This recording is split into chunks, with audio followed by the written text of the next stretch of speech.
The Lord be with you. A reading from the Holy Gospel according to St. Matthew. At that time, Jesus exclaimed, "I give praise to you, Father, Lord of heaven and earth. For although you have hidden these things from the wise and the learned, you have revealed them to little ones. Yes, Father, such has been your gracious will.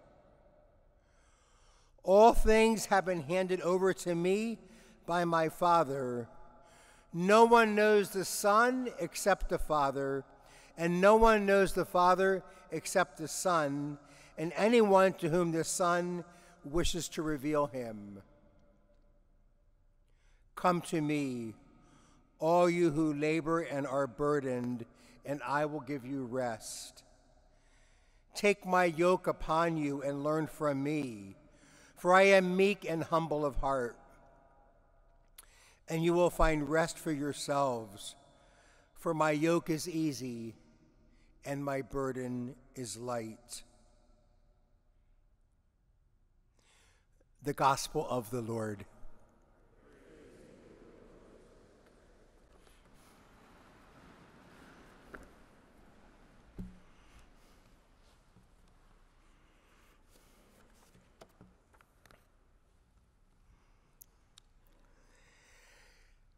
Last week, I moved back from Balmer Hall into Dillon Hall, and after unpacking a bunch of boxes, I wanted to vacuum the carpet.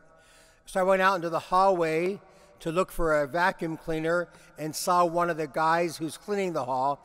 I went up to him to ask him for a vacuum cleaner with appropriate physical distance.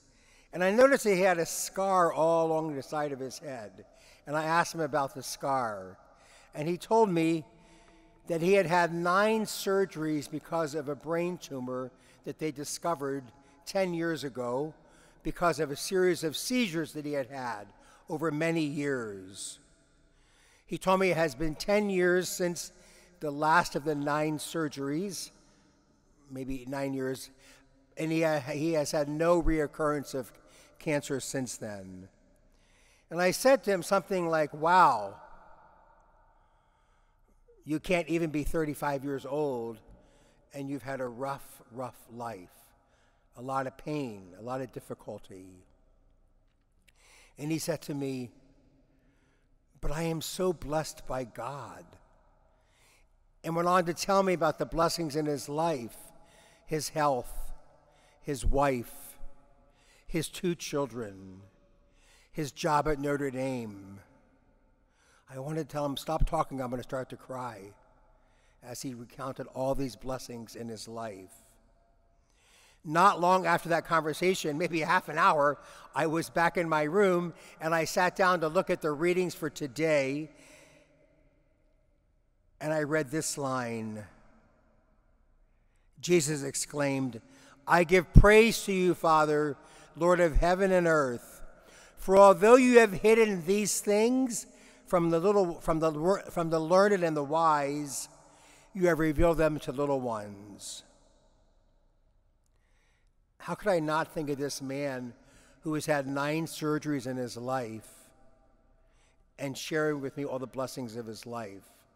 By the standards of the world, he is not learned or wise, but by the things of God, he most certainly is. God has revealed to him the things he has hidden from the learned and the wise. The little ones that are referred to in today's gospel are those who are able to get over themselves,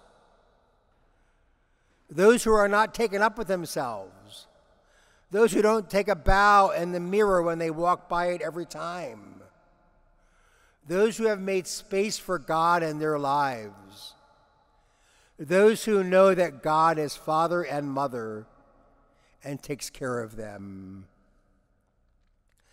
Thanks be to God for the little ones that God sends into our lives.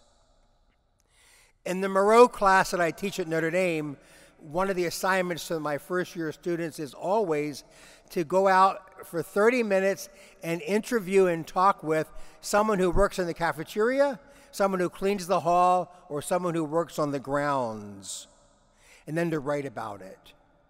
And I can assure you these first-year students are usually amazed at what they discover. In the language of today's gospel, they are amazed at what God has revealed to the little ones. Now, not far from the front door of the Basilica, maybe, 20 yards, there's a statue of the Sacred Heart of Jesus, the patron of the Holy Cross priests at Notre Dame. At the base of this statue, there are 4 words in Latin: Venite ad me omnes. Come to me, everyone.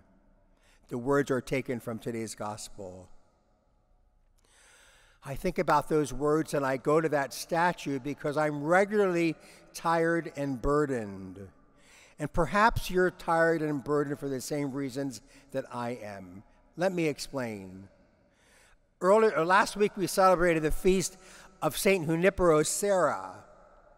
As you well know from the news, unless you're like my dad who only watches the Weather Channel, Serra is embroiled in a bit of controversy at this time. Statues of him have been vandalized and toppled in San Francisco, Los Angeles, and other cities. And still in other cities, they are removing statues of him. His supporters say one thing, and his detractors say another thing. His supporters see him as a good and holy man who did so much to bring the gospel to the people of California. His detractors say that he treated the indigenous people of California terribly. His supporters say that Serra brought a better way of life, and it's not fair to judge someone in the middle of the 18th century by standards of today. His detractors say he forced the faith upon people, and he was not fair. We have seen this situation play itself out over and again in our country in the last couple of months, with statues coming down everywhere, flags being changed, Woodrow Wilson's name being removed from the School of International Affairs at Princeton, and the list goes on and on. I am not here to defend one way or the other. Rather, the point of my few words is to encourage us to get beyond this dualistic way of thinking, because it's not helping us. In fact, it's killing us. It's destroying us. Sadly, we are kind of wired to look at life in a dualistic kind of way. We are wired to think good or bad, right or wrong, top or bottom, true or false, gay or straight, black or white, male or female, Democrat or Republican. I always say I was hardwired from my mom, who said if I was going to play, I had to play inside or outside. In or out, Joey, in or out. But whatever the reason, we're all kind of hardwired into thinking this way. You have to choose one or the other, and then you have to defeat the other and show why the other is wrong and why you are right. You have to defend the choice you have made. You dig your feet in. You have to stick to your choice. This is precisely why people cannot talk to each other today. This is precisely why America is so angry. And then just on Friday, we celebrated the feast of St. Thomas the Apostle. You all know the story. Jesus came, he wasn't there, he didn't believe. They tell him that Jesus did come, and he says, fake news, I don't believe it anyway. A week later, Thomas is with them, and Jesus comes back, and Thomas believes. Now, I'm much more intrigued by the community than I am by Thomas. The community doesn't tell him, you can't stay now. Since you don't believe what we believe, you got to go find some other place that will tolerate your doubt. On the contrary, rather than kick him out, because he does not believe. They believe for him until he can believe on his own. They are willing to wait until he can come to belief on his own. It speaks volumes of how the Christian community understood itself and lived its life. They didn't draw a line in the sand and say, these people belong and these people do not belong. Rather, they spoke to one another. We have to allow God to rewire our dualistic minds into a contemplative mind. This takes time, it takes practice, and it doesn't happen overnight. It doesn't mean that everything is equal and the same, but it does mean that we can discover we have to discover that in the non-dualistic contemplative mind is a mind that desires to see God in all things and in all people, and is willing and ready to talk with the other. I believe this can turn society around. I might be wrong, of course, but I can assure you that the way we're going now isn't going to do it. It's killing us. A contemplative mind can help move us in a better direction. So a non-dualistic contemplative mind sees God in all things and in all people and is willing and ready to talk with the other. The church and the world are in desperate need of people with contemplative minds and hearts to engage with people on both sides of the line drawn in the sand.